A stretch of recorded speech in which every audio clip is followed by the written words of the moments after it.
"This is where my parents live," Mark declared suddenly upon his visit. Behind him, his in-laws nodded happily.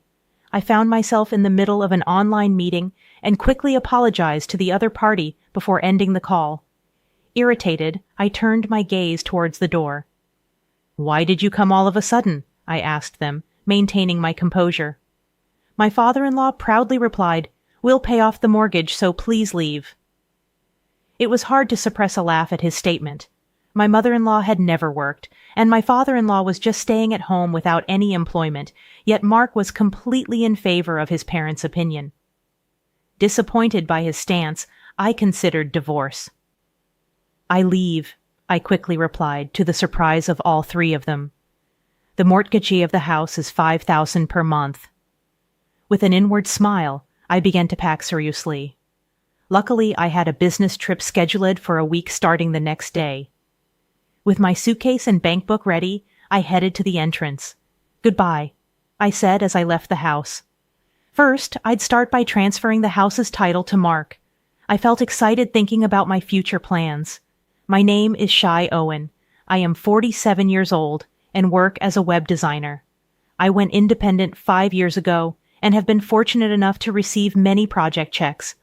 As a result, I've earned more than 5 times my previous salary and now live on the top floor of a high-rise condo. I met Mark, my husband, 3 years ago through Ashley, my former boss and his cousin. He's kind and honest, but had trouble maintaining relationships, so he had been single for a long time.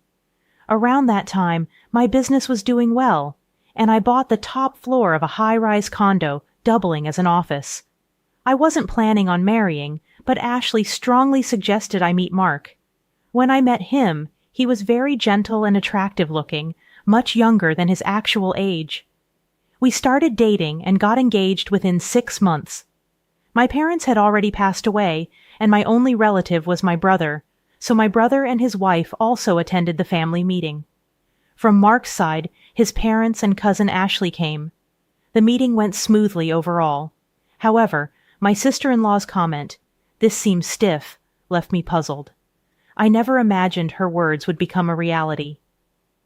After marrying, Mark moved into my house, and we started our life together. His workplace was harsh, requiring him to leave early in the morning and return home past midnight. Despite this, his salary was only a quarter of mine. I suggested to Mark, who was exhausted and went to sleep immediately, "Every day it's bad for your health. Why don't you look for another job?" However, he reprimanded me with a face full of anger. "Are you saying I should quit my job? Are you looking down on me because I am less?" I was surprised by Mark's strong reaction, as we had never argued before. Feeling uncomfortable about unintentionally disrespecting his job, I decided to apologize sincerely. "I'm sorry. I didn't mean it that way. I'm just worried about your health." Mark quickly calmed down and apologized. Our first argument ended swiftly. However, it became difficult to suggest a job change afterward. Mark's return time got even later, and he eventually spent half the week at the office. While I was concerned about his health, he seemed to enjoy his job, so I decided to support him as much as I could, creating a relaxing environment whenever he returned home. "Hey, about my dad's medical expenses, could we increase the remittance a bit?" Mark suggested this when his father was in the hospital with back pain. Sighing inwardly at his request in his father's hospital room, I didn't hesitate to help my in-laws, as I had no parents of my own. Our household depended on my income, with Mark contributing a part of his salary to his parents. His salary wasn't low for a man in his 40s, but the exact amount he kept for himself was unclear. However, it was evident he was providing enough for his parents not to struggle. I couldn't agree when he insisted on increasing the remittance, because it was possible only due to my income, yet it was hard to refuse in front of his parents.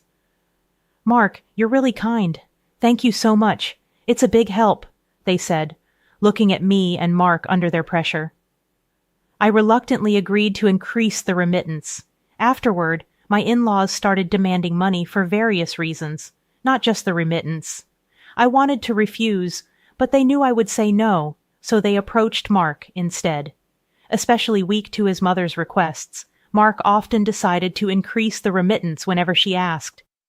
On the day his father returned from the hospital, after sending my in-laws off in a taxi, Mark and I returned home only to find surprisingly that his parents, who were supposed to have gone home, were waiting outside our house.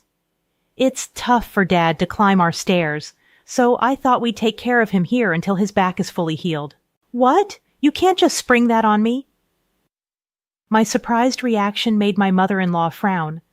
My father-in-law stood in front of the door as if to say, "Let us in quickly." "Mark, that's okay, right?" Mark replied, and I stared at him in shock. He avoided my gaze. From his reaction as I observed the situation, it became apparent that Mark and his parents had likely already discussed their plans.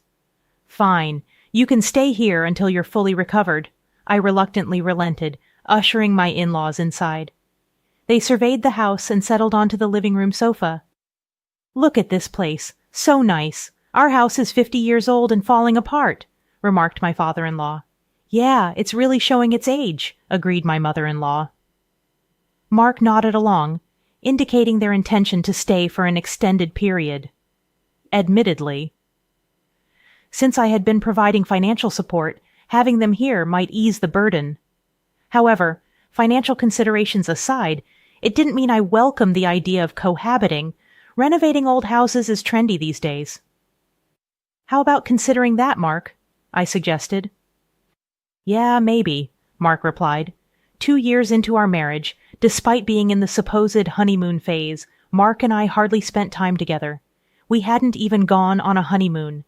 This place served as both my home and office. It was manageable when Mark was out for work, but with my in-laws around all day, it complicated things. If we were to live together, I'd rather move into their house and reserve this place solely as an office. Thanks to my initial resistance, the topic of cohabitation wasn't brought up again by my in-laws. However, even months after my father-in-law's discharge from the hospital, my mother-in-law showed no sign of taking him back. Their belongings started to overflow from the guest room into the living room. "Mark, your dad seems perfectly healthy now. He even went bowling today. Maybe it's time for them to go home," I suggested. "What are you saying? Sending my dad back with his bad back is cruel. What if it gets worse?" Mark raised his voice, leaving me silent. It seemed that Mark believed raising his voice would compel compliance. He frequently asserted his opinions loudly, and opposing him often resulted in my mother-in-law siding with him, putting me at a disadvantage. This dynamic persisted for 2 years. During this time, I took care of all the housework, while my in-laws frequently went out to enjoy themselves. Despite my father-in-law's back being fully healed, there were no signs of them returning home. "Sorry, I have a meeting at 1 p.m. today, so I'll eat lunch in my room, okay?" I informed them as I placed lunch on the table. "Understood, but leave the dishes for later," my mother-in-law replied without looking up. As the clock struck 1 p.m., my online meeting commenced. However, about 10 minutes in, the door burst open, and Mark declared, "This is where me and my parents live," with my in-laws nodding behind him. I swiftly apologized to the meeting participants and ended the call. Inwardly frustrated, I grumbled, "I told you I had a meeting at 1 p.m., as I headed towards the door. "Why are you doing this all of a sudden?" I asked calmly, only to be met with my father-in-law's smug reply, "We'll pay the mortgage so you can leave." Suppressing a laugh at his audacity, I simply replied, "All right, I'll leave," surprising all 3 of them with the mortgage at $5,000 per month. I couldn't help but smile inwardly at the prospect of moving forward with my plans. I approached the task with a solemn expression, aware of the serious decision I was making. Fortunately, a week-long business trip awaited me starting the next day. Armed with a meticulously packed suitcase and my bank book, I headed for the exit. "Goodbye," I uttered, bidding farewell to the home that had become a source of contention.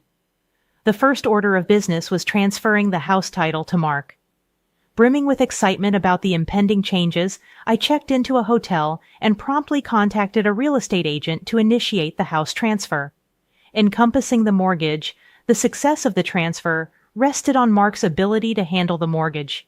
If he couldn't manage it, the options were a lump sum payment or selling the house. Accepting this reality, I directed the agent to find me a new home and office. My work could be conducted remotely, but a dedicated office space was crucial for calm client discussion. The agent identified a suitable location approximately 40 minutes from my previous residence, complete with top-notch security. After a visit and quick decision, I bought the luxurious apartment, considering it a well-deserved reward for my efforts. In the interim period before the move, I stayed in temporary accommodation. Once all the necessary documents were prepared, I delegated the packing and moving process to a professional moving company. During the move, my in-laws and Mark assisted while exchanging unpleasant remarks about me. One of the movers even commented, "You have a difficult family," causing a flush of embarrassment. A week after settling into my new abode, I received a call from Mark. His anxious inquiry about changing the mortgage indicated he was just grasping the situation. His father's shouts in the background urged me to return quickly. Despite the divorce being the plan, Mark seemed taken aback. "But we're getting a divorce, right? It's unfair for me to pay the mortgage if you're the ones living there," he protested. However, I couldn't accept his denial after they had explicitly told me to leave the house. I played back our conversation from that day, caught on tape during a web meeting. Mark was startled by my explanation, having forgotten about my practice of recording meetings for documentation purposes. Undeterred, I informed him about the impending mortgage repayments, subject to a credit check. Mark, seemingly unaware of the details, asked about the monthly amount, leading to my laughter. Despite my prior disclosures and document presentations, Mark seemed oblivious to the 5,000 monthly mortgage. Stunned, he remained speechless, prompting his mother to intervene. She questioned the amount and perceived it to assert that Mark's salary could handle it. Unbeknownst to his parents, Mark hadn't disclosed his actual salary, allowing his mother to confidently declare that they wouldn't assist me any longer. In response, I burst into laughter, provoking her anger. Undeterred, I revealed the actual mortgage amount, $4,000. "What? The mortgage is Mark's monthly salary? That's absurd." My words left her shocked and frozen for a moment, but then she burst into laughter. "That's impossible. Mark has been sending us $4,000 every month. If his salary is really $4,000, he would have been sending us all of it." "Stop lying," she exclaimed, refusing to believe me. Remaining calm, I pointed her towards the evidence. "Look at the shelf right by the entrance of the living room. You'll find Mark's salary slips there. If you doubt it, check for yourself." She dismissed my explanation, accusing me of lying, and headed to the indicated shelf. In the background, I could hear Mark trying to stop her. Soon, her voice of surprise came through the phone. "What? There's not even 4,000 here, Mark. What's the meaning of this?" Mark's actual salary turned out to be even lower than I knew, and I could hear his in-laws questioning him in the background. "You might not hear me, but just so you know, the house mortgage is $5,000 a month." "Take care," I declared as loudly as possible. Whether they heard me or not, I ended the call. Mark called again several times later, but I ignored them all. "Let's discuss this through a lawyer from now on," I texted him, and then ignored any further communication. The lawyer I hired dealt with frequent contacts in the following days, which soon quieted down. I promptly filed for compensation through my lawyer. After a while, a response came through my lawyer, and I couldn't help but laugh at its contents.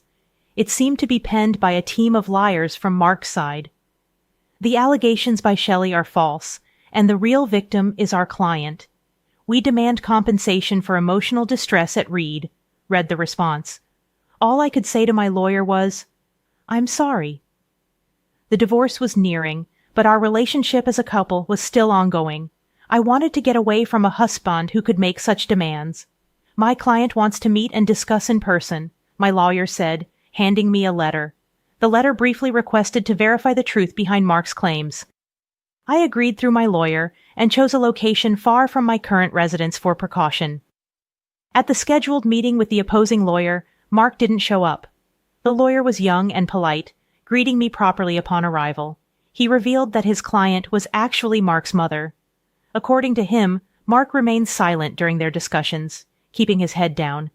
His parents kept accusing me, claiming I fabricated faults to demand compensation. As I listened, the lawyer handed me a document detailing the alleged malicious actions. However, my lawyer and I noticed that the document was intentionally crafted to demean me. I explained each point in detail, and the opposing lawyer nodded earnestly, showing understanding. My lawyer presented evidence in line with my explanations. I see the content of your statements is completely different, Shelley. You have solid evidence and a strong case, he commented. All this part is reversed. I pointed out and corrected a mistake. The opposing lawyer was visibly shocked. Once the explanation concluded, he left the room with the same politeness as when he arrived.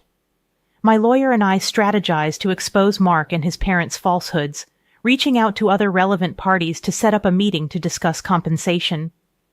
About a month after the meeting with the opposing lawyer, Mark and his parents arrived, looking haggard. His mother glared at me as if seeing an enemy.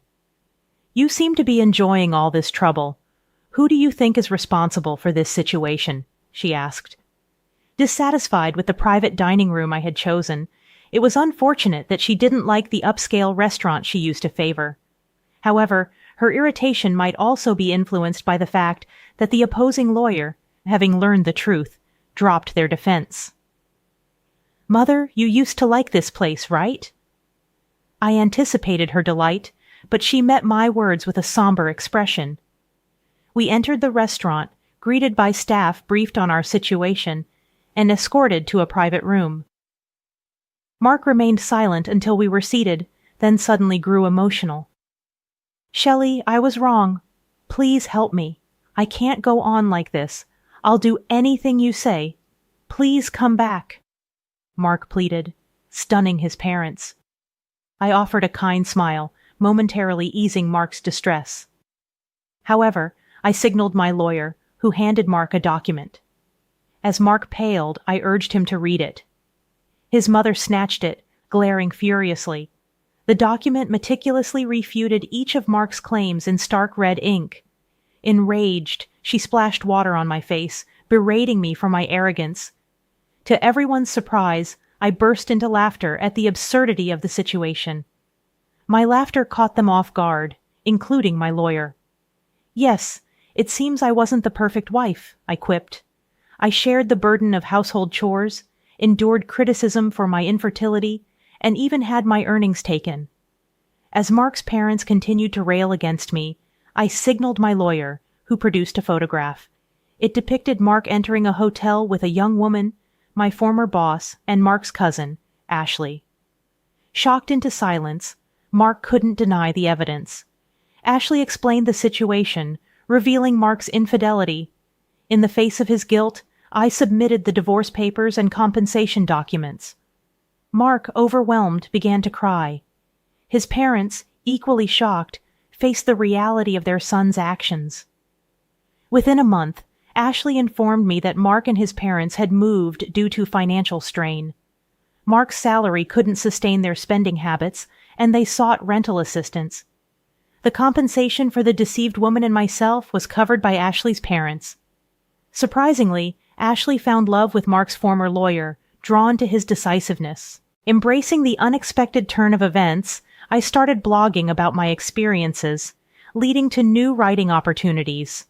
Since the divorce, I've been pursued by a corporate executive I met through business.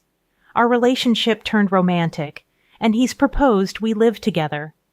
While I contemplate my answer, I'm certain of my decision as I prepare for our date tomorrow, reflecting on the journey that brought me here, seated in front of my computer once again.